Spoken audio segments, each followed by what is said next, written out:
देखिए क्या बात चल रही थी कि जो व्यक्ति है वह जब डायरेक्टली अपनी इंद्रियों को तुष्ट करता है तो वह बंधन में पड़ता है। लेकिन वास्तव में क्या करना चाहिए, उसे भगवान की संतुष्टि के लिए कार्य करना चाहिए। देखिए यहाँ पर हमने पढ़ा था कि, देखिए फिर से एक बार पढ़ लेते हैं यहाँ से। ब्राह्मण गृहस्थो अनिवार्यतः विष्णु की पूजा करते थे। ब्राह्मणों के विषय में, बेसिकली वर्णाश्रम के विषय में भी हम बात की थी हमने, तो उसी से कंटिन्यू हो रहा है। आध्यात्मिक रूप से सुसंस्कृत ये लोग विष्णु के लिए प्रत्येक कार्य करते थे क्योंकि पहले लोगों को ज्ञान था, सो नेचुरली दे वर फॉलोइंग परंपरा। वे अपनी क्षमता के अनुसार खाद्य सामग्री खरीदकर विष्णु के पूजन हेतु पकवान तैयार करते थे। ये सब हमने पढ़ लिया था, आगे से देखते हैं। विद्वान संतों का कहना है कि भगवान विष्णु के चरण कमलों को प्राप्त करने का अर्थ है मोक्ष प्राप्त करना। हम अपनी सामान्य इच्छाओं की पूर्ति कर्म योग के चरम लक्ष्य विष्णु की दिव्य इंद्रियों को तुष्ट करके कर सकते हैं। अब देखिए ये बहुत ही इंटरेस्टिंग चीज है समझने वाली कि सिर्फ और सिर्फ बहुत ही गिने चुने लोग हैं, या इस्कॉन के अलावा आप देखेंगे बहुत ही कम लोग हैं जिनको यह मालूम हो कि जो परम श्रेय है वह मोक्ष प्राप्त करना नहीं है। परम श्रेय है कि व्यक्ति भगवत प्रेमी हो, भगवान का प्रेम प्राप्त करे।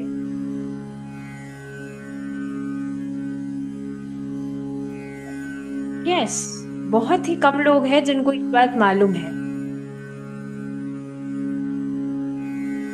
और स्वयं हमने चैतन्य चरितमृत में देखा था, जिसे हम कल से कंटिन्यू करेंगे।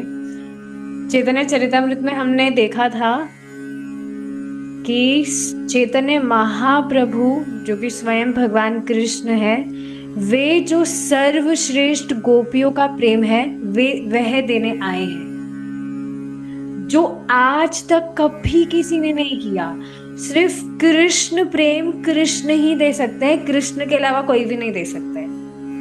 And Krishna is he is very मतलब भगवान कृष्ण ऐसे ही किसी को अपना प्रेम नहीं दे देते।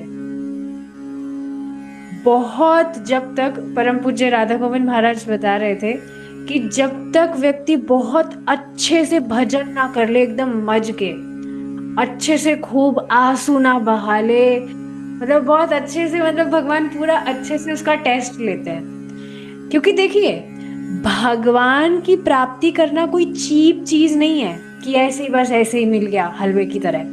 It is not cheap to get love of Godhead. So Krishna is भगवान बहुत टेस्ट वगैरह लेते हैं। लेकिन चैतन्य महाप्रभु, जब भगवान कृष्ण चैतन्य महाप्रभु के रूप में आए, सो चैतन्य महाप्रभु इज मतलब कुछ भी, किसी की कुछ भी काबिलियत नहीं देख रहे। प्रभु जी ने अभी परम पूज्य राधा नाथ स्वामी महाराज का एक लेक्चर भेजा था, इंग्लिश में था वो। उसको मैंने कम से कम 5-6 बार तो सुन लिया, और मैं उसको बस डेली सुनना ही चाहती हूँ। और आप देखेंगे हर बार मैं उसको सुन रही हूँ तो उसमें कुछ ना कुछ नया मीनिंग मिल रहा है। बहुत अमेजिंग लेक्चर है वो। उसमें बेसिकली महाराज समझा रहे हैं that how to become humble, कैसे हमें फॉरगिविंग नेचर हमें लाना चाहिए ना। हम छोटी छोटी बात पर लोगों में हम फॉल्ट्स देखने लगते हैं, भक्तों में हम फॉल्ट्स देखने लगते हैं, डिफेक्ट्स देखने लगते हैं। So how to develop that forgiving nature, वो महाराज ने अच्छे से समझाया है उसमें। तो उसमें महाप्रभु के विषय में भी वर्णन कर रहे हैं महाराज कि किस तरह से जो रामचंद्रपुरी है, रामचंद्र दासपुरी ऐसे कुछ नाम था, if I am not wrong, Ram से स्टार्ट था इतना याद है मुझे, और लास्ट में पुरी था, जो श्रीपाद माधवेंद्र पुरी पाद के शिष्य रहे हैं। तो उनसे श्रीपद माधवेंद्र पुरी उनके गुरु महाराज थे, तो उनके प्रति उनका अपराध हो गया था। रामचंद्र पुरी का अपने गुरु महाराज माधवेंद्र पुरी का अपराध हो गया था। क्या हो रहा था, जो माधवेंद्र पुरी हैं वे अब उनका तिरोभाव होने वाला था। सो एट हिज लास्ट स्टेज वो भगवान के स्मरण में ही अपना देह त्यागना चाहते थे। तो जो रामचंद्रपुरी है वो आकर क्या कहते हैं कि आपको ब्रह्म पर ध्यान लगाना चाहिए। तो अब जो माधवेंद्रपुरी थे वो गुस्सा हो गए, उनको क्रोध आ गया कि मैं चाहता हूं कि मैं अपना देह कृष्ण का जो सुंदर फॉर्म है, beautiful form, all attractive beautiful form of Krishna, उस पर मैं ध्यान करते करते मेरा देह मैं छोड़ू, और तुम कह रहे हो कि मैं ब्रह्म पर, भगवान मतलब ठीक है भगवान की है वो भी ज्योति, पर निराकार ज्योति पर मैं ध्यान करूं। तो इस तरह से क्योंकि गुरु महाराज के प्रति उनका अपराध हो गया था, तो फिर इस तरह से अपराध होने के कारण अब उनके जितने भी सद्गुण थे वो सब चले गए थे, और अब उनका जो नेचर था वो क्या हो गया था, ब्लास्फेमिंग, निंदा करना। तो बस वो सब में अब दोष ही देखते थे, स्पेशली भक्तों में वो बस दोष ही देखते थे। तो चैतन्य महाप्रभु में भी वो बहुत दोष देखते थे। क्या दोष देखते थे कि अब देखिए भक्त जो है प्रसाद पाते हैं अच्छे से एकदम, एंड प्रसाद इज नॉट इंद्रिय तृप्ति, महाप्रभु स्वयं भर भर के भक्त को खिलाते थे, तो वो उसमें दोष निकालते रामचंद्रपुरी कि अरे तुम लोग क्या हो, तुम लोग भोगी हो, तुम लोग कोई भक्त वक्त नहीं हो, इस तरह से बस खाना पीना चाहिए तुमको, कोई इतना इतना खाते हैं क्या, इंद्रिय संयम करना चाहिए, ये वो इस तरह से वो निंदा करते रहते थे भक्तों की। और एक बार उन्होंने तो फिर महाप्रभु ने क्या कहा कि ठीक है, महाप्रभु पर भी मतलब वो निंदा करते थे, महाप्रभु की भी वो निंदा करते थे। तो डिवोटीज क्या चाह रहे थे कि इस रामचंद्रपुरी को तो बस निकाल देना चाहिए यहाँ से। मैं मतलब ये स्टोरी यहाँ पर एक्सप्लेन कर रही हूँ, जिन्होंने लेक्चर नहीं सुना, इंग्लिश में है, जो नहीं सुन सकते नहीं समझ सकते, अभी आपको समझ आएगा that why am I discussing this story and you might be relishing it. तो डिवोटीज चाहते थे कि ये जो रामचंद्रपुरी है इसको बस यहाँ से निकाल देना चाहिए, कैसे भगवान को भी नहीं छोड़ रहा है, भगवान की निंदा कर रहा है।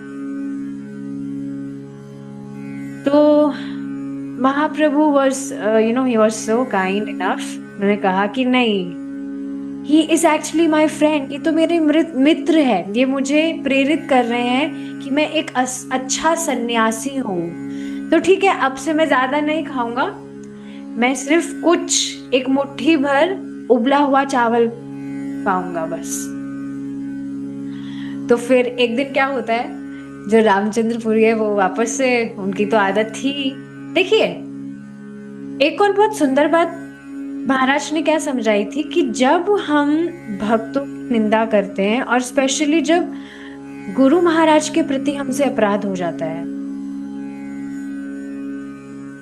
अपराध समझ लेना मतलब बहुत बड़ा अपराध हो जाता है, तब हमारा पतन हो जाता है, जिस तरह से यहाँ रामचंद्रपुरी का हुआ, सारे सद्गुण उनके चले गए, मतलब जितनी भी पूजा वगैरह उन्होंने की, उपासना की, whatever austerity he did in his whole life, वो सब भी कुछ चला गया। क्यों? क्योंकि महान वैष्णव के प्रति उन्होंने अपराध किया, तो सारे गुण चले जाते हैं, सारे सद्गुण चले जाते हैं जो भी किया उन्होंने, एटलीस्ट फॉर सम टाइम। तो इस तरह से अब वो बस इस तरह से निंदा वगैरह करते थे। तो एक दिन क्या हुआ था, महाप्रभु के यहाँ पर कमरे में वो गए और वहां पर कुछ चींटियां चल रही थी, तो वापस से वो कमी निकालना चालू कर दी, निंदा करना चालू कर दी उन्होंने महाप्रभु की कि ये जो है ये बस सन्यासी का पाखंड कर रहा है, ये कुछ भी सन्यासी वन्यासी नहीं है, ये मतलब जगत में तो कह रहे हैं कि मैं ठीक है अब मैं सिर्फ एक मुट्ठी चावल ही खाऊंगा, लेकिन पीछे से देखो ये कितनी मिठाइयां खा रहे हैं, इस वजह से इतनी सारी चींटियां इनके यहाँ पर कमरे में, नहीं तो बिना मीठे के चींटियों का क्या काम। तो इस तरह से ही वॉज ब्लास्फेमिंग। तो अब देखिए, महाप्रभु चाहते तो तुरंत अपना चक्र निकालकर, चक्र बुलाकर, सुदर्शन चक्र, उसका वध कर देते, इस तरह से वो निंदा करे। बट क्योंकि जिस तरह से उन्होंने जगाई मधाई के टाइम पर किया था, तुरंत महाप्रभु क्रोधित हो गए थे। जब उन्होंने नित्यानंद, जो जगाई मधाई है, उन्होंने नित्यानंद प्रभु, मधाई ने नित्यानंद प्रभु के प्रति अपराध कर दिया था, मारकर उनको। महाप्रभु कितना क्रोधित हो गए थे, उन्होंने तुरंत सुदर्शन चक्र मंगवा लिया, बुला लिया था। तो इस तरह से उस वक्त चाहते तो महाप्रभु ऐसा कर सकते थे, but no, Mahaprabhu was so forgiving, he is so merciful, क्योंकि उनका अपराध भगवान के प्रति हुआ, तो इस वजह से भगवान ने कुछ अपराध नहीं दिया। लेकिन अगर कोई व्यक्ति भक्तों के प्रति अपराध करता है तो फिर भगवान को वो बिल्कुल भी पसंद नहीं है। It displeases Krishna like anything. तो बस हमारा यही प्रयास रहना चाहिए कि हम किसी भक्त को हम अपसेट ना कर दें। I mean, you have to see कि सामने भक्त का क्या मतलब, कैसा क्या है।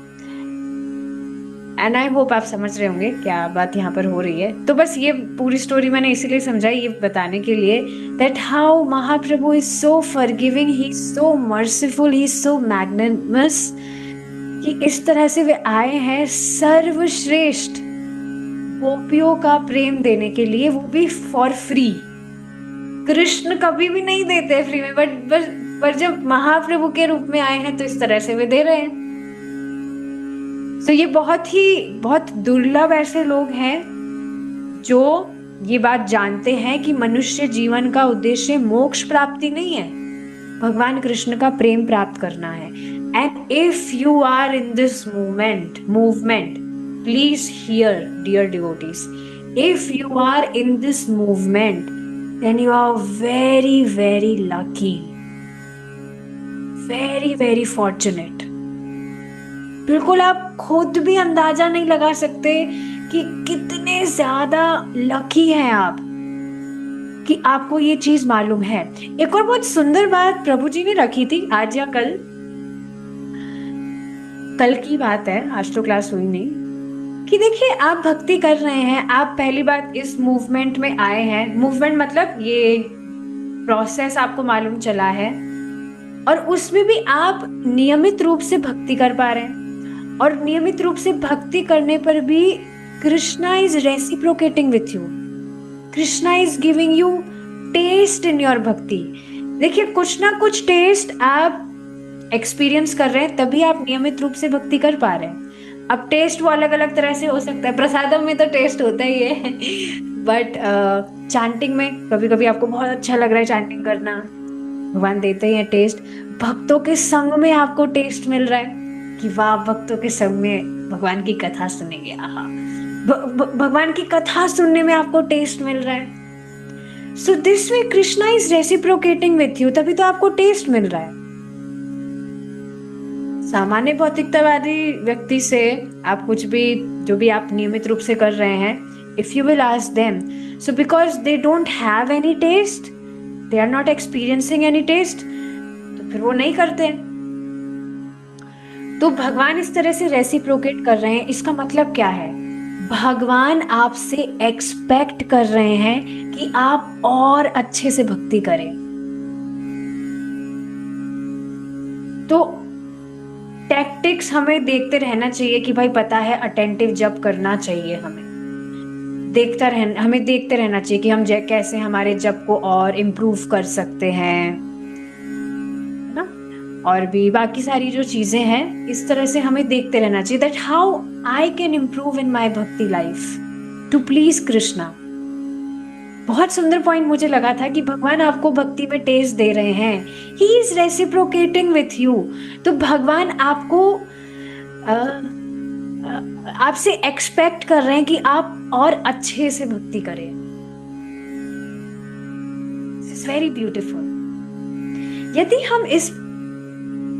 हम अपनी सामान्य इच्छाओं की पूर्ति कर्म योग के चरम लक्ष्य विष्णु की दिव्य इंद्रियों को तुष्ट करके कर सकते हैं। कि भाई तुम्हें आलू का पराठा खाना ही है, ठीक है, बहुत फेवरेट है तुम्हारा, तो भगवान को देकर खाओ ना, क्या दिक्कत है। तुम्हारी जो सामान्य इच्छा है यू कैन फुलफिल दैट। कुछ ऐसे मना नहीं किया जा रहा है कि कुछ नहीं कर सकते हो, सब कुछ छोड़ना पड़ेगा, त्यागी बनना पड़ेगा, ये करना पड़ेगा, वो करना पड़ेगा, नहीं। जैसे आज एक व्यक्ति का मतलब भक्ति है, वो उनका मैसेज आया था that how do you manage your spiritual life and material life, how do you balance. तो मैंने कहा you can have only one life, इधर स्पिरिचुअल लाइफ और मटेरियल लाइफ। भाई दो नाव पर कैसे सवार कर सकते हैं, या तो स्पिरिचुअल लाइफ आप जिएंगे या मटेरियल, दोनों को मिक्स करेंगे तो फिर कैसे सर्वाइव ही नहीं कर सकता व्यक्ति, कहीं कहीं का नहीं रह जाएगा। मतलब ठीक है वैसे भी लोग करते हैं भक्ति, पर मेन पॉइंट क्या है कि you will not be able to relish it nicely. तो इस बात को आप समझ रहे हैं, spiritual life, completely spiritual life कैसे आप जी सकते हैं, अपनी मटेरियल लाइफ को भी कृष्ण की तरफ डवटेल करके।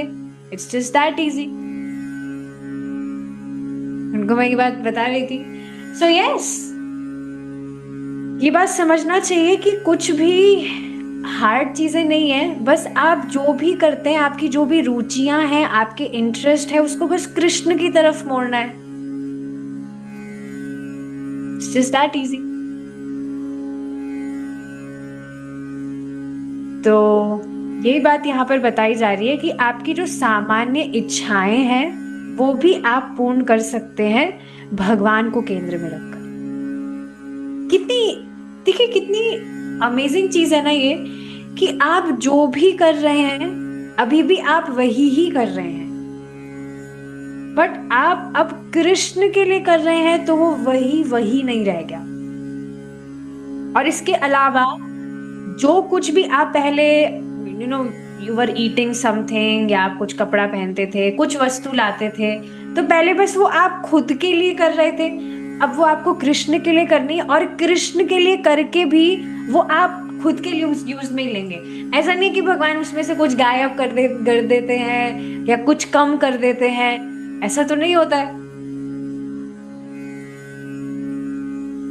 सो ये बात यहाँ पर बताई जा रही है कि भगवान को केंद्र में रखकर भी अपना जो भी आपका इच्छाएं हैं यू कैन फुलफिल दैट।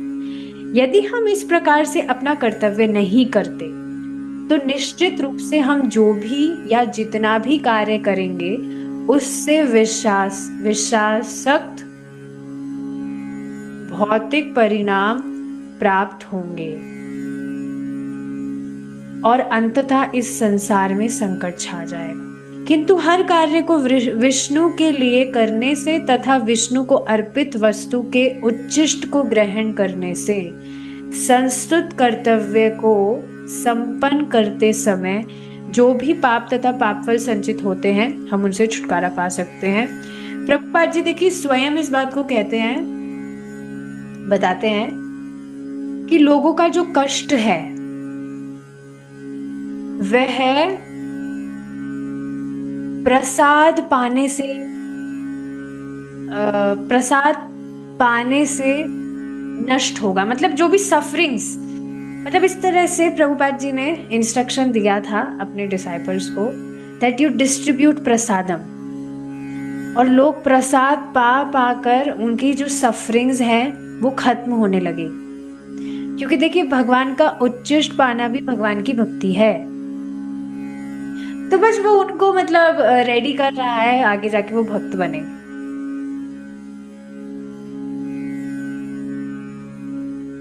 तो ये बात आप समझ रहे जो यहाँ बताई जा रही है कि जो पाप में प्रवृत्ति है व्यक्ति की वह नष्ट होने लगती है। जैसे देखिए शुरू में जब भक्ति में आई थी तो सबको पता है कि सबके घर में सब भक्त नहीं होते, सिर्फ एक जना भक्त होता है, तो थोड़ा अगेंस्ट होते हैं घर वाले। तो मैं काफी डिवोटीज की सुनती थी मतलब वीडियोस की बात नहीं कर रही, जिन भी भक्तों से बात होती थी, स्पेशली मेरी काउंसलर जो हैं, तो वो बताती थी कि आप उनको ना भगवान का प्रसाद खिलाइए, धीरे-धीरे चेंजेस आएँगे। तो उस समय मुझे ये बात समझ नहीं आती थी कि भगवान का प्रसाद खिलाने से घर वाले चेंज हो जाएँगे, ऐसा कैसे हो सकता है? बट आप देखेंगे इट रियली वर्क्स कि मतलब कितने सारे स्टोरीज बताई जाती है ना कि इस्कॉन में जो व्यक्ति है वो बस प्रसाद पाने ही आता था और प्रसाद पा पाकर ही अब उसने मंदिर ज्वाइन कर लिया। कितनी सारी बताई जाती है इस तरह से, कितने सारे केसेस बताए जाते हैं। केसेस मतलब आप समझ रहे, स्टोरीज बताई जाती है कि प्रसाद पाने से व्यक्ति का चित्त चेंज होने के कारण वह भक्त हो जाता है। शुरू में मुझे बात समझ नहीं आती थी, but now I can see. ठीक है, मेरे घर वाले खुद मतलब ज्यादा कुछ भक्ति नहीं करते, दे चांट 1 or 2 राउंड्स, और कथा वगैरह में उनका कुछ इतना इंटरेस्ट नहीं है, but at least they are favourable now. नियमित रूप से मैं यहाँ पर क्लासेस डिस्कस कर पा रही हूँ। अगर कोई अगेंस्ट होते तो अभी यहाँ पर हल्ला होता कि नहीं।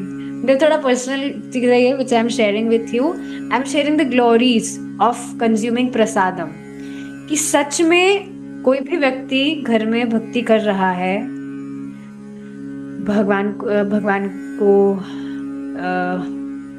खाना ऑफर करके, भोगा ऑफर करके घर में भी आप दे रहे हैं, तो घर वालों के चित्त में परिवर्तन आता है। बस थोड़ा टाइम लगता है, it takes little time, but not much time, but it works. और ये कैसे पता चलेगा? जब आप खुद करेंगे।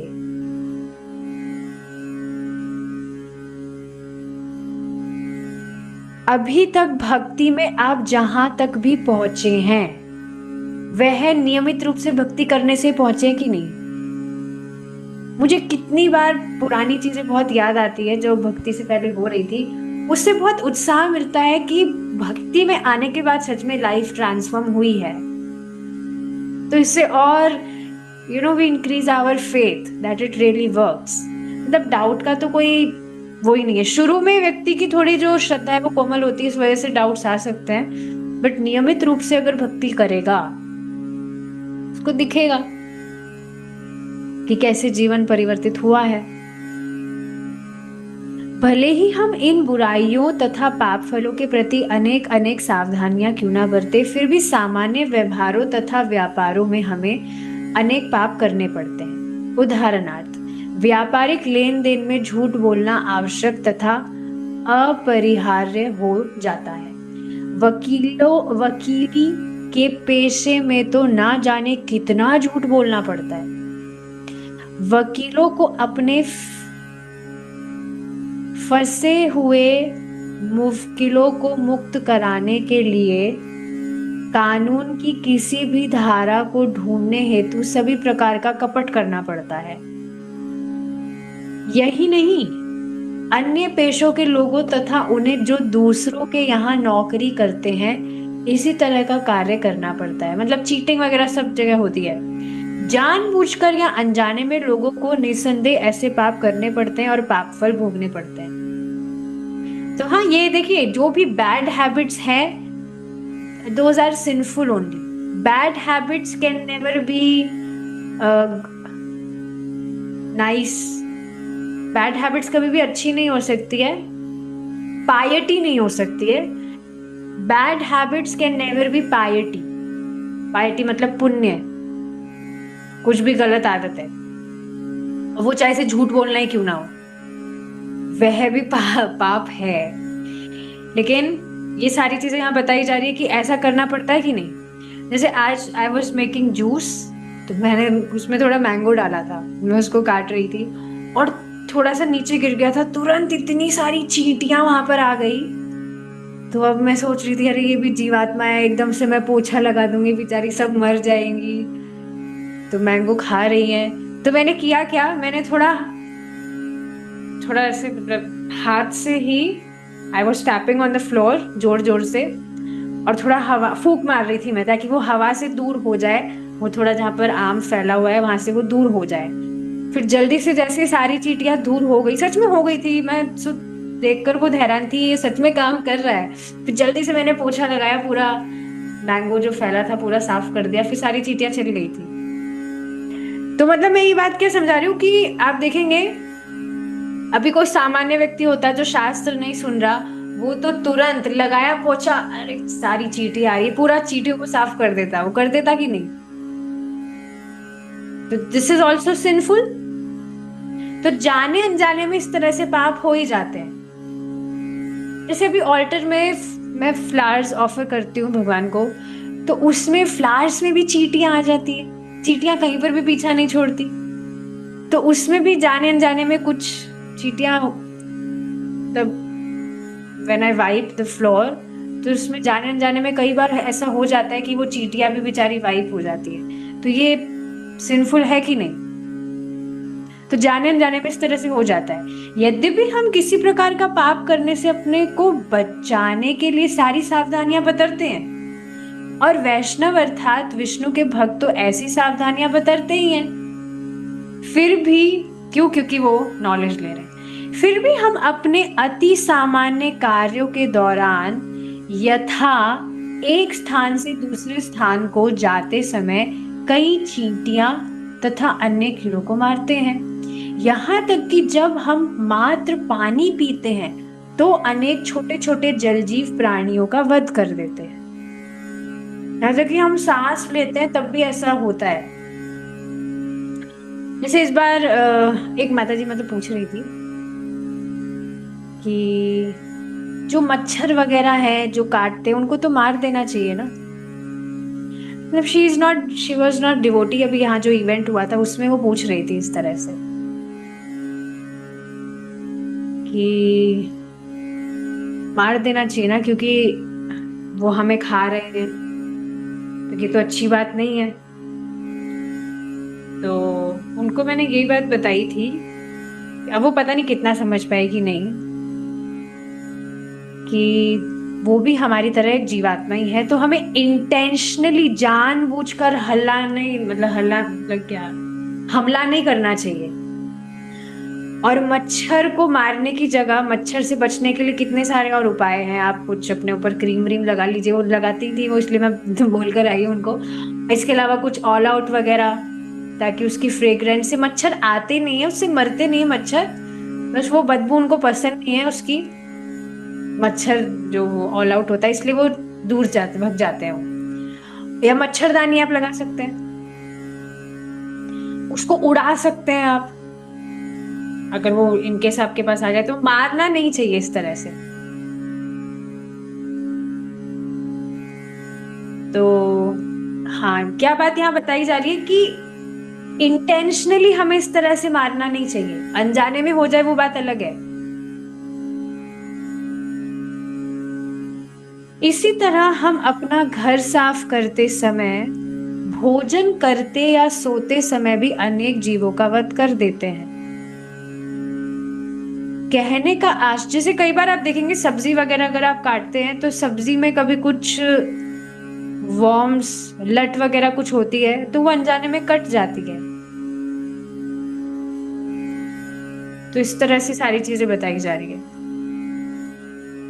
कहने का आशय यह है कि हम सभी पापों को करने से नहीं बच सकते, चाहे वे सामान्य जीवन के कार्यकलापों को संपन्न करने के लिए अनजाने में ही क्यों ना किए गए। तो देखिए, अनजाने में भी अगर ये सब गलतियां होती है, जानबूझकर हो रही है तब तो वो अपराध है ही, बहुत बड़ा अपराध है वो तो। लेकिन अनजाने में हो रही है तो उसका भी अपराध लगता है, बट कम लगता है। इस वजह से देखिए क्या बताया जाता है कि अपना जीवन कृष्ण भावना भावित होकर जीना चाहिए। क्योंकि आप देखिए, भगवान की प्रसन्नता के लिए सारी चीजें कर रहे हैं, तो अनजाने में आपसे इस तरह से पाप हो भी जाते हैं तो वह शमित हो जाते हैं। अनजाने में किए गए वाली बात हो रही है, योजना बनाकर नहीं करना चाहिए, फिर वो तो नाम अपराध हो जाएगा। मनुष्य के नियमों के अनुसार यदि कोई व्यक्ति, और यही बात अभी देखना आगे समझाई जाएगी, सारे यहाँ पर बताया जा रहा है कि यहाँ पर पाप शून्य जीवन जीना पॉसिबल ही नहीं है इस भौतिक जगत में। इस वजह से भगवान के लिए कार्य करना चाहिए। मनुष्य के नियमों के अनुसार यदि कोई व्यक्ति किसी अन्य व्यक्ति का वध कर देता है तो उसे फांसी दी जाती है, किंतु जब वह निम्न पशुओं को मारता है तो उसे फांसी नहीं दी जाती। किंतु ईश्वर के नियमों के अनुसार निम्न पशुओं का वध करने पर भी मनुष्य पाप करता है। क्योंकि ये हम भेद देख रहे हैं यहाँ पर, वो तो पशु है, ये तो मनुष्य है, बट भगवान, क्योंकि हमारी अविद्या है। अभी शाम का टॉपिक चल ही रहा है कि हम जो है नहीं, हम वही मानते हैं और आसपास में भी लोगों को उस तरह से ही देखते हैं, जो वो है नहीं उनसे ही उनकी पहचान करते हैं। ये हमारी अविद्या के कारण है, पर भगवान अविद्या में नहीं है। भगवान हम सभी को हमारी मटेरियल बॉडी में नहीं देख रहे हैं। इस वजह से ईश्वर के नियमों के अनुसार निम्न पशुओं का वध करने पर भी मनुष्य पाप करता है, क्योंकि वह निम्न पशु भी भगवान का अंश है। हम भी कभी वह निम्न पशु रहे हैं।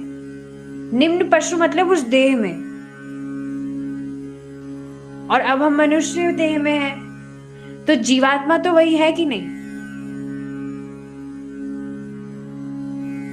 तो भगवान के नियम के अनुसार वह पाप करता है। ऐसे किसी भी कार्य के लिए ईश्वर के नियमों द्वारा हम दंडित किए जाते हैं। जो लोग ईश्वर के नियमों या उनके अस्तित्व में विश्वास नहीं करते, वह ऐसे पाप करते रह सकते हैं, और ऐसे पापों के करने के लिए भले ही उन्हें असंख्य कष्ट मिले, किंतु वे होश में नहीं होते। So you will see people are suffering so much। देखिए, आप सच में थोड़ा सा भी अगर सचेत हुए तो आप देखेंगे भौतिकतावादी व्यक्ति बिल्कुल भी शांत नहीं है। कभी उसको शांति वो महसूस ही नहीं कर पा रहा है। हर समय फ्रस्ट्रेशन।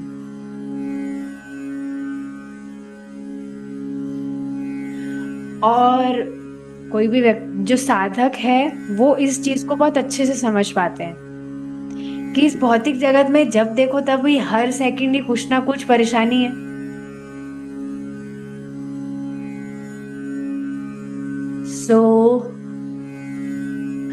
हमको तो फिर भी ये चीज पता है, और हमारे पास तो ऑप्शन है। We have a choice. हमें मालूम है कि भाई शांति प्राप्त करने के लिए भगवान की भक्ति करनी, मतलब भगवान की भक्ति करने से शांति प्राप्त होती है। शांति प्राप्त करने के लिए भगवान की भक्ति नहीं कर रहे, प्लीज फॉरगिव मी। भगवान की भक्ति करने से शांति प्राप्त होती है, लेकिन भौतिकतावादी लोगों को ये मालूम नहीं है ये चीज, that how can they experience peace in their lives। तो इस तरह से असंख्य कष्ट मिलने के बाद में भी उनको होश नहीं रहता। होश का मतलब क्या है? They are not caring, they are not thinking that why am I suffering। परंतु इससे ईश्वर के अस्तित्व या उनके शाश्वत नियमों पर कोई प्रभाव नहीं पड़ता। स्मृतियां जो विधि ग्रंथों के नाम से प्रसिद्ध है, प्रत्येक व्यक्ति द्वारा अपरिहार्य रूप से अनिच्छा होने पर भी किए जाने वाले पापों के 5 प्रकार बताती है। ये है, पहली, कुरेदने के फल स्वरूप किया गया पाप। दूसरी, रगड़ने के फल स्वरूप होने वाला पाप। तीसरी, अग्नि जलाने के फल स्वरूप होने वाला पाप। चौथी, घड़े से जल गिराने के कारण होने वाला पाप। तथा 5वीं, अपना घर साफ करने से होने वाला पाप। अभी 5 तरह के जो अनजाने में हो जाते हैं, अनजाने में हो जाते हैं, मतलब इसमें योजना नहीं बनाया जा रही, योजना नहीं बनाई जा रही, अनजाने में हो जाते हैं पाप। समझ आया होगा ना? खुरेदना मतलब आप समझते हैं, कुछ भी खुरेदना, वॉल पर कुछ खुरेदना या किसी भी वस्तु पर कुछ खुरेदना, तो उसमें कुछ भी जीव जंतु मर ही जाते हैं। रगड़ना, कुछ भी पोछा वगैरह आप लगा रहे हैं, बाथरूम रगड़ रहे हैं, वॉटेवर, बर्तन रगड़ रहे हैं, तो बर्तन में भी आप देखेंगे आ जाते हैं इंसेक्ट्स वगैरह, तो अनजाने में हो जाता है। अग्नि जलाने पर काफी सारे जीवाणु मर जाते हैं बेचारे। घड़े से जल गिर जाने पर, और अपना घर साफ करने से होने वाला पाप। यद्यपि हम जानबूझकर कोई पाप ना करें, किंतु इसमें लेश मात्र भी संदेह नहीं है कि उपयुक्त 5 प्रकार के पापों को हम करेंगे ही। अतः यह अति आवश्यक है कि हम विष्णु को अर्पित खाद्य वस्तु के उच्चिष्ट को ग्रहण करें, क्योंकि इससे हम उन समस्त पाप फलों से बच जाएंगे। देखिए यहाँ पर सेम बात आ रही है कि नहीं, जो भी हमने थोड़ी देर पहले डिस्कस की थी, कि प्रसाद पा पाकर व्यक्ति अपने पाप कर्मों से मुक्त हो जाएगा। तो प्लीज अगर आपका सामर्थ्य है, और सामर्थ्य नहीं भी है, तो ये आज का टास्क लीजिए, डेली टास्क दिया जाना चाहिए। You should learn cooking. प्रसाद बनाना आना चाहिए। भक्तों को तो खासकर आना ही चाहिए, नो मैटर प्रभु जी और माता जी, सभी को प्रसाद बनाना आना ही चाहिए। और ज्यादा भी नहीं, जैसे अभी क्या हो रहा था कुछ दिन से, मतलब घर में घर वालों का थोड़ा पता नहीं है, कभी ज्यादा खा लेते कभी कम खा लेते, तो थोड़ा मैं एक्स्ट्रा ही बनाकर चल रही थी, तो थोड़ा बच जाता था प्रसाद। तो अब 2-3 दिन से एक अमेजिंग आइडिया मेरे दिमाग में क्या आया, कि जो भी बच जाता है खाना, तो ठीक है रात को वो बच गया, हैंड टू हैंड तो किसी को नहीं दे सकते अब रात को, क्योंकि घर में थोड़ा लेट खाने की आदत है सबको, तो नेक्स्ट डे भी खाया जा सकता है। बट अगर आप नहीं खा रहे, if you are health conscious, मतलब वो खाना खराब नहीं हुआ है, बस बासी हो गया, पर प्रसाद कभी भी तमोगुणी नहीं होता है। साधारण जो भोजन है अगर वह बासी हो गया तो वो तमोगुणी माना जाता है, पर प्रसाद कभी तमोगुणी नहीं होता है। तो वो जो भी एक्स्ट्रा खाना है वो मैं पैक करके, कोई भी जो रोड साइड पर कोई लोग बैठे रहते हैं, आप देखेंगे लोगों के पास में, मतलब जो इस तरह से they are begging for food for money, उनको खाना ही मिल जाए, दे आर नॉट केयरिंग कि फ्रेश मिलना चाहिए या वीगन फूड होना चाहिए, they are not thinking of these things, उनको बस खाना मिल जाना चाहिए, तो उनको दिया जा सकता है कि नहीं। मतलब इस तरह से भी आप, ये एक ऑप्शन में बता रही हूँ, इस तरह से भी आप कर सकते हैं, इनकेस आपको कुकिंग नहीं भी आती है। वैसे बेस्ट होगा कि अगर घर में भक्त नहीं है, आप 16 माला का जप करते हैं, आप कुकिंग सीखे, और आपको अगर डेली भी नहीं तो कभी कभी बनाना चाहिए प्रसाद, और इस तरह से एक्स्ट्रा बच जाए तो वो फेंकने की जगह, प्रसाद वैसे भी नहीं फेंकते होंगे आप, इस तरह से किसी को दिया जा सकता है, और देते भी होंगे आप। इसके अलावा प्रसाद दिया जाना चाहिए, अपने आस पड़ोस में दे दिया या किन्हीं को दे दिया।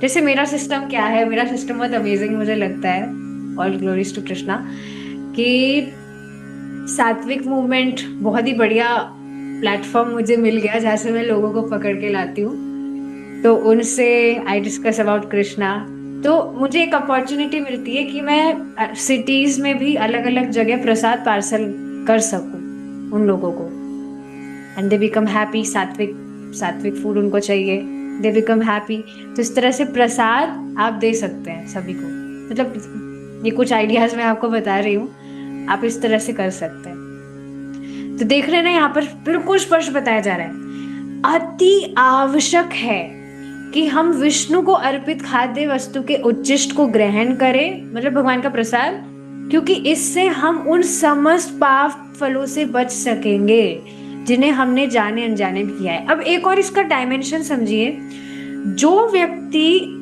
पाप कर रहा है योजना बनाकर,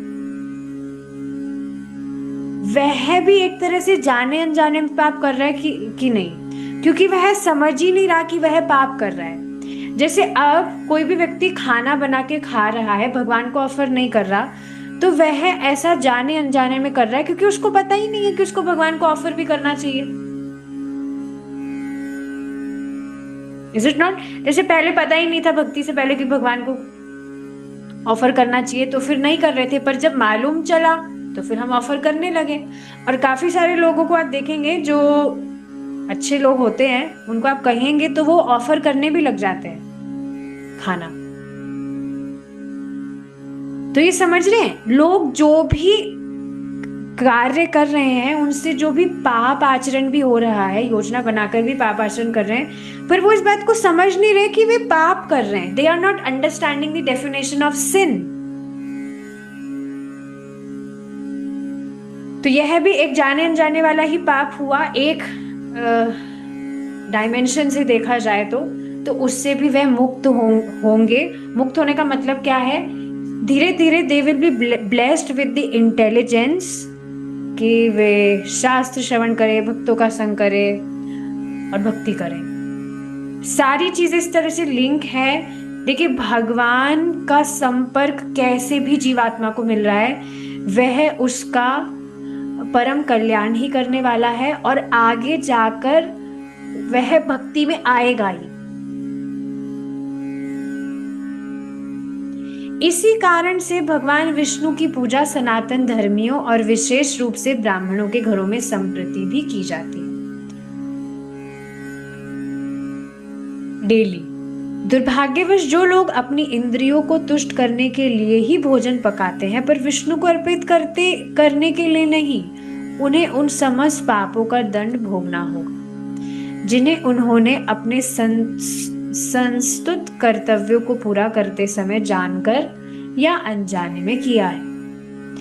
इसलिए समस्त देशों तथा समुदायों के नेताओं को अपने लाभार्थ तथा अपने अनुयायियों के लाभार्थ सर्वप्रथम विष्णु को संतुष्ट करना सुनिश्चित करना चाहिए।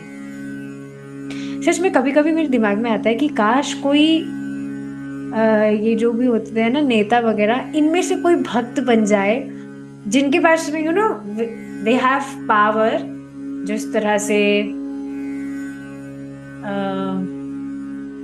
कंट्री में या सोसाइटी में अगर कुछ इंस्ट्रक्शन दे because they are holding some power. जैसे आप देखिए ना, अभी नोटबंदी हुई थी कुछ साल पहले, जो प्राइम मिनिस्टर है यहाँ के, उन्होंने करवाई थी, तो उनके पास में पावर था, he was holding a power. तभी तो इस तरह से सोचिए, तुरंत नोट बंद करवा दिए, नोट ही बंद करवा दिए, बताइए, ताकि जो आपको पता है रीजन क्या है, I am not going in details. So he was holding the power, that's why he instructed it, और लोग फॉलो भी किए, बाध्य होकर किए या कैसे भी किए ही। तो सोचिए कोई, मतलब ऐसे दिमाग में आता है, which I am sharing with you, कि कोई नेता या ऐसे जो भी लोग हैं who are holding some power, अगर वे भक्त बन जाए तो वो क्या वो नहीं इस तरह से रूल्स निकाल सकते, इंस्ट्रक्ट नहीं कर सकते? जैसे गुजरात को ड्राई स्टेट कहा जाता है, वहां पर अल्कोहल वगैरह नहीं लोग इस तरह से पी सकते हैं, अहमदाबाद में।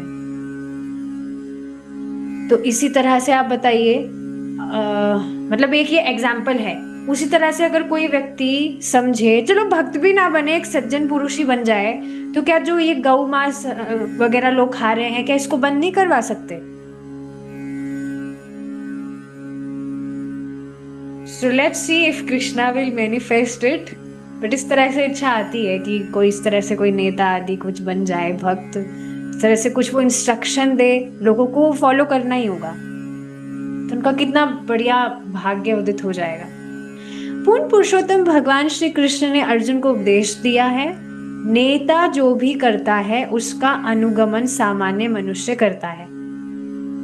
लीडर को के जो चेले हैं वो फॉलो करते हैं। नेता जिस बात को सत्य रूप में स्थापित करता है उसे अनुगामी निसंकोच ग्रहण करते हैं। जैसे अब जो प्राइम मिनिस्टर है, उन्होंने प्रीचिंग किया था सूर्य नमस्कार करना चाहिए। इनफैक्ट ये बात तो मुझे भी इसी महीने में मालूम चली थी कि ये जो इंटरनेशनल योगा डे है, ये प्राइम मिनिस्टर जो है नरेंद्र मोदी जी, उन्होंने ही ये निकाला है कि आज के दिन इंटरनेशनल योगा डे होना चाहिए, और इस वजह से लोग इस तरह से मनाते हैं हर बार। So because he is holding a power, वो इस तरह से कुछ भी इंस्ट्रक्शन देंगे, ही इज लीडिंग पीपल, तो लोग फॉलो करेंगे। और आप क्या नहीं देख रहे, पूरा मतलब हर जगह लोग योगा कर रहे थे। अब मुझे कैसे पता है, उस दिन वो जो इवेंट हुआ था वो इसी दिन हुआ था, तो सारे पार्क्स जो थे उस समय सब योगा कर रहे, और दिन योगा नहीं करेंगे, उस दिन सब कर रहे थे। तो यहाँ पर ये बात क्यों बताई जा रही है कि नेता जिस बात को सत्य रूप में स्थापित कर देगा, भाई आज इंटरनेशनल योगा डे मनेगा हर साल, तो बस उसे अनुगामी निसंकोच ग्रहण करते हैं, हाँ भाई हम योगा करेंगे। इस प्रकार समस्त नेताओं को चाहिए कि वे अपने कर्तव्यों का पालन इस प्रकार से करें कि विष्णु की दिव्य इंद्रियां तुष्ट हो सके, जिससे वे अपने अनुयायियों के लिए उत्तम आदर्श प्रस्तुत कर सके।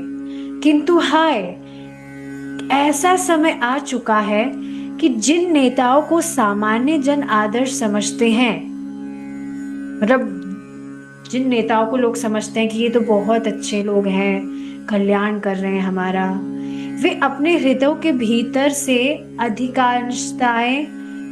अधिकांशतया नास्तिक है और ईश्वर द्वारा बनाए गए नियमों के विरुद्ध है। ऐसी स्थिति में भला वे विष्णु की दिव्य इंद्रियों की तुष्टि के लिए कर ही क्या सकते हैं? कुछ भी नहीं। और यदि वे प्रत्येक कार्य को विष्णु की दिव्य इंद्रियों की तुष्टि हेतु नहीं करते, तो भला वे स्वयं को या अपने अनुयायियों को पापों के उस दलदल से कैसे बाहर निकाल सकते हैं जो संस्तुत कर्तव्यों को संपन्न करते समय उन्होंने किए हैं? एकदम स्पष्ट है। यदि ये नेता उन सर्वशक्तिमान विष्णु के अस्तित्व को मान्यता प्रदान नहीं करते, जो कि एक ही साथ परम दिव्य पुरुष तथा सर्वत्र विद्यमान निर्विशेष आत्मा है, तो सामान्य जन उनके विषय में क्या समझेंगे? देखिए, इस बात को आप समझ सकते हैं। अभी तक आप अपने जीवन में जो भी कुछ बैड हैबिट्स फॉलो कर रहे थे, you were doing it because you were following a leader in your life.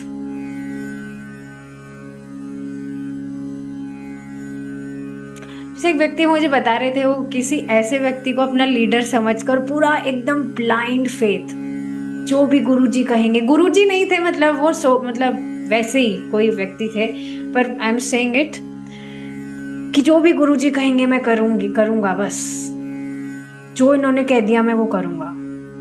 भक्ति में आने के बाद उनको पता लगा कि भाई उनके जो जिनको वो अपना बता रहे थे, मैं उनको अपना गॉड फादर मानता था या मानती थी, व्हाटएवर, गॉड फादर थे वो मेरे, उनको गॉड फादर मानता था। गॉड फादर होता क्या है पता नहीं, गॉड ब्रदर तो मैंने सुना है, बट एनीवेज गॉड ब्रदर तो अपन जानते हैं। तो वो ऐसे इस तरह से बता रहे थे, लेकिन भक्ति में आने के बाद पता लगा कि वो बिल्कुल सारी ऑपोजिट चीजें उनको प्रीच कर रहे थे। भाई सात्विक आहार खाना चाहिए, मांस भक्षण नहीं करना चाहिए, और वो उनको क्या शिक्षा देते थे कि तुम मांस खाओगे तब तुम्हारी बॉडी बनेगी, यू विल लुक अट्रैक्टिव। लोगों को यही तो चाहिए, देहात में बुद्धि, तो मांस खाना चाहिए, ये खाना, फिश खाना चाहिए। मैं नहीं बोलना चाहती हूँ सारी बातें, पर वो इस तरह से बता रहे थे कि इंटॉक्सिकेशन करने से पर्सनालिटी डेवलप होती है, चेहरे पर एक चमक आती है। अब बताइए सारी की सारी उल्टी चीजें हैं कि नहीं? मांस खाने से व्यक्ति की पूरी हेल्थ डाउन होती है, कितनी बीमारियां लग जाती है। इंटॉक्सिकेशन करने से व्यक्ति की पूरी बुद्धि भ्रष्ट हो जाती है, और चेहरे पे चमक, पूरा मतलब बुढ़ापा आने से पहले बेचारे का जवानी में बुढ़ापा आ जाता है। Is it not? कितना डल लगने लगते हैं लोग बहुत कम उम्र में। So because of this sense gratification. तो ये बात आप समझ रहे हैं, आज तक हम जो कुछ भी हमारे जीवन में करें because we were following a leader. अब वो लीडर आपके जीवन में कोई होगा, या आप यूट्यूब पर किसी को फॉलो कर रहे होंगे, इंस्टाग्राम पर फॉलो कर रहे होंगे, कहीं पर भी कर रहे होंगे, but you were following a leader. तो अब यहाँ ये बात बताई जा रही है कि जब लीडर ही बेचारा इस तरह से अंधकार में है, नास्तिक है, तो कैसे फिर सामान्य जन उनके विषय में समझ पाएंगे कि उन्हें आस्तिक होना है। और आप देखेंगे ये प्रचार भी खूब चलता है, फिर हम रुकेंगे, थोड़ा लंबा सेशन हो गया, कि आजकल के जो सो कॉल्ड ब्राह्मण है, they are not following any purity in their lives. लहसुन प्याज भी खाते हैं और रात को लेट तक सोएंगे, सुबह ब्रह्म मुहूर्त तो उनका 7-8 बजे होता है। तो क्योंकि आजकल के सो कॉल्ड ब्राह्मण इस तरह से आचरण कर रहे हैं, उनका दुराचरण, तो सामान्य व्यक्ति भी इस तरह से देखता है कि भाई ब्राह्मण लोग इस तरह से कर रहे हैं। सुना भी होगा आपने, जैसे भक्ति में आने के बाद में आपने कहा कि भाई लहसुन प्याज नहीं खाना चाहिए, तो आपने सुना ही होगा कि आजकल तो ब्राह्मण खाते हैं लहसुन प्याज, कितना अच्छा रहता है हमारी हेल्थ के लिए, आयुर्वेद जो है वो रिकमेंड करता है।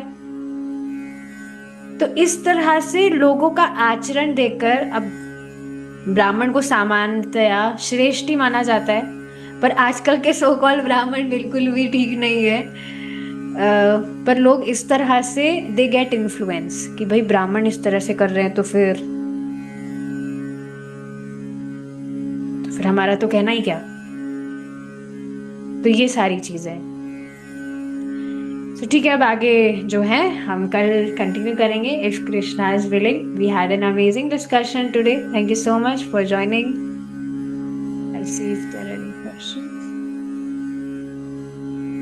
ठीक है, हरे कृष्णा, जय श्री राम।